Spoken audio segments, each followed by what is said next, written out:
मार्ग नेहमी उघडा असतो. त्यात मेहनत आणि कष्ट यांचा वाट असतो. जेव्हा प्रयत्नांना यशाची जोड मिळते तेव्हा जीवनाची खऱ्या अर्थाने सुरुवात होते.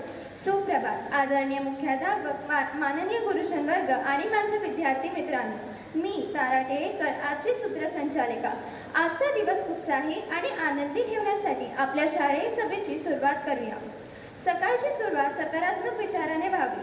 चला आजचा प्रेरणादायी सुविचार ऐकूया. मी वरद वाडकर याला सुविचार सादर करण्यास आमंत्रित करते. सुप्रभात. माझे नाव वरद राजेंद्र वाडकर. मी इयत्ता 6वी शिकतो. आज तारीख 24 ऑगस्ट 2024. आजचा सुविचार: सकारात्मकता ही जीवनाची किल्ली आहे. ती तुमच्या मनाचे दरवाजे आनंदाकडे उघडते. याचा अर्थ असा की आजचा दिवस हा नवीन सुरुवातीचा आहे. गेल्या कालच्या चुका विसरून नव्या उत्साहाने पुढे जा. जीवन हा एक सुंदर प्रवास आहे. त्याचा आनंद घ्या आणि प्रत्येक क्षणाची कदर करा. धन्यवाद. तुमचा दिवस सुखदायी जाऊ.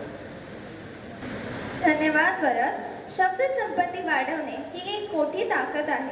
शब्दसंपत्ती ही अशी गोष्ट आहे जी दुसऱ्याला दिल्याने किंवा स्वतः उपभोगल्यामुळे कधीही कमी होत नाही.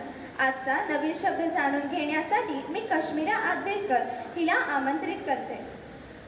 सुप्रभात. माझे नाव कश्मीरा बबन आडवीरकर आहे. मी इयत्ता 10वीत शिकते. आजचा नवीन शब्द आहे सर्जनशीलता, म्हणजेच नवीन विचार किंवा कल्पना तयार करण्याची क्षमता. याचा वाक्यात उपयोग काही असा होईल: सर्जनशीलता ही नेहमी यशस्वी कलाकारांची ओळख असते. धन्यवाद. धन्यवाद कश्मीरा. या शब्दाचा वापर आपण नक्कीच करू.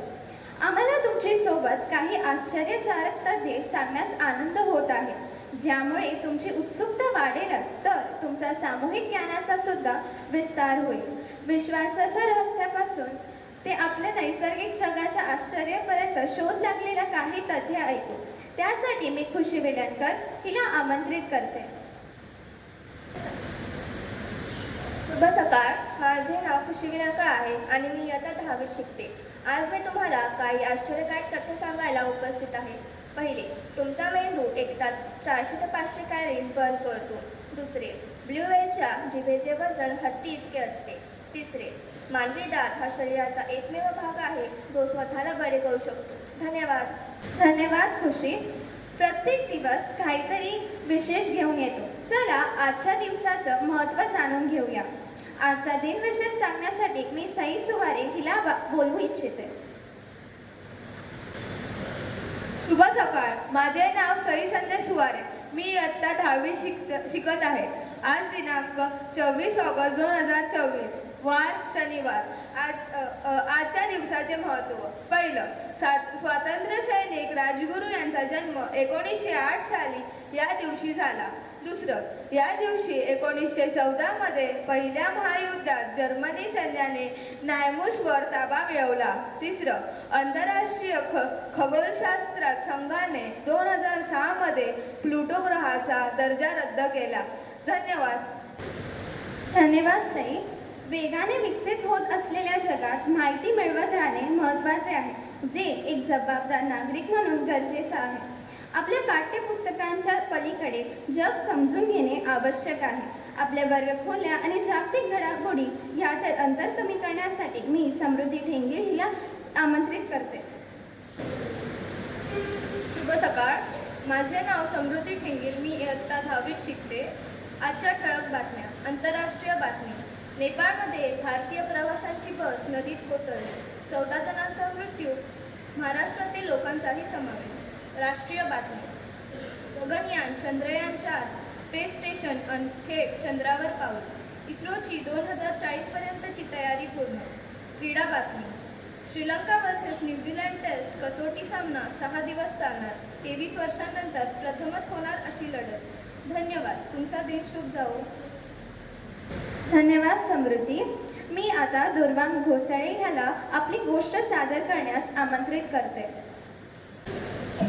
शुभ सकाळ. माझे नाव दुर्वांग विजय घोसाळे. तर आज मी तुम्हाला वेळेचा सन्मान या विषयावर एक गोष्ट सांगणार आहे. खूप वर्षांआधी एक राजा त्याच्या राज्यात शांतपणे राज्य करत होता. त्याचा एक मित्र होता जो गुरुकुलमध्ये त्याच्यासोबत शिकत होता. एका दिवशी तो मित्र राजाला भेटायला येतो तो मित्र खूप आळशी होता व कामचुकार होता. तो आपले काम वेळेवर करायचा नाही, त्यामुळे तो गरीब राहिला होता. तर तो राजाकडे येतो आणि राजाला आपली तक्रार सांगायला लागतो की मित्रा, माझ्याविषयी माझे शत्रू अफवा पसरवत आहेत की मी कोणतेही काम वेळेवर करत नाही, त्यामुळे मला कोणीही नोकरी देण्यास तयार नाही. तर तू माझी काही मदत करू शकतोस का? राजाने त्याचे म्हणणे ऐकून घेतले व त्याला सांगितले, तुला मी आज सूर्यास्तापर्यंतचा वेळ देतो. माझ्या राजवाड्यात खजिनागृहातून तुला जेवढा खजिना नेता येईल तेवढा तू आज सूर्यास्तापर्यंत तुझ्या घरी ने. तू जेवढ्या सोन्याच्या मोहरा, हिरे, मोती नेऊ शकशील ते तुझ्या नावे केले जाईल. मित्राला ऐकून आनंद होतो व तो आनंदाने आपल्या घरी जातो. तो घरी जाऊन आपल्या बायकोला सांगतो, आज काहीतरी चांगलं जेवायला कर म्हणून, की आज उद्या आपण आहे तसे राहणार नाही, आपण उद्या श्रीमंत होणार म्हणून. तो जेवतो आणि 2 तास झोपून जातो. दुपार होते, तो उठतो आणि महालाकडे जायला निघतो. रस्त्यात खूप ऊन असल्यामुळे तो त्या झाडाखाली विश्रांती घ्यायचं ठरवतो. तो त्या झाडाखाली बसतो, आपल्या सोबत आणलेल्या पिशवीतलं पाणी पितो आणि तिथेच त्याला परत एकदा झोप येते. तो तिथे झोपून जातो आणि झोपल्या 4 तास उलटून जातात. संध्याकाळ होणारच असते तेवढा तो उठतो. त्याला दिसतं की सूर्य आता मावळणारच आहे. तो पळत पळत राजवाड्याकडे जातो, पण राजवाडा लांब असल्यामुळे त्याला पोचायला उशीरच होतो. तो जेव्हा पोचतो तिथपर्यंत सूर्य मावळलेला असतो आणि राजवाड्याचे दरवाजे बंद झालेले असतात. तर ह्या गोष्टीत आपल्याला हे समजता येतं की जर आपण वेळेचा सन्मान केला नाही तर वेळही आपला सन्मान केला नाही.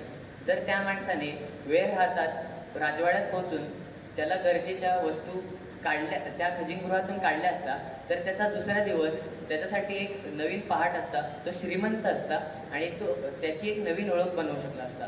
पण त्याने तसं केलं नाही, त्याने आळस दाखवला, त्यामुळे तो त्याच्या परिस्थितीने मागासच राहिला. त्यामुळे सगळ्यांना मी एकच सल्ला देतो की तुम्ही तुमचा वेळ कधीही वाया घालवू नका आणि त्याचा जेवढा सदुपयोग करता येईल तेवढा सदुपयोग करा. धन्यवाद. धन्यवाद धुर्वांग. मित्रांनो, आज आपल्याला मिळालेल्या माहितीचे उपयोग करून आजचा दिवस यशस्वी आणि आनंदी करूया. सर्वांच्या सहकार्याबद्दल धन्यवाद. आजचा दिवस उत्कृष्ट घालूया.